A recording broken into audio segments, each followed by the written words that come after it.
Justice Yahya Afridi ने अक्सरियती फैसले से इख्तिलाफ करते हुए अपना इख्तिलाफी नोट जारी किया है, जिसमें कहा गया है कि सिर्फ पार्टी वाबस्तगी जाहिर करने वाले MNAs को ही PTI का MNA करार दिया जाए और उन्हीं 39 MNAs के तनासुब से मखसूस नशिस्तें दी जाएं। PTI सिर्फ 39 MNAs की हद तक मखसूस नशिस्तों की हकदार है। इख्तिलाफी नोट में मजीद कहा गया है कि वो MNAs जिन्होंने दूसरी पार्टियां ज्वाइन की, उन्होंने अवामी ख्वाहिश की खिलाफ वर्जी की है।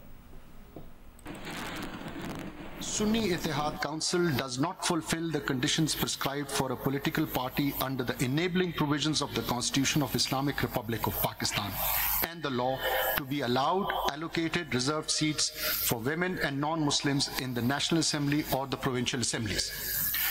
Pakistan Tehreek-e-Insaf fulfills the conditions prescribed for a political party under the enabling provisions of the Constitution and the law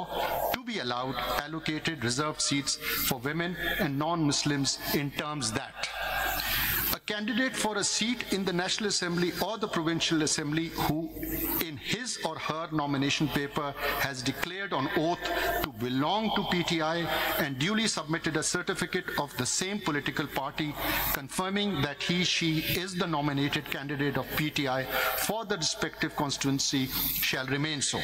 and cannot be declared independent unless he/she submitted a written declaration to the Election Commission of Pakistan or the returning officer to be treated as a candidate of another political party or as an independent candidate.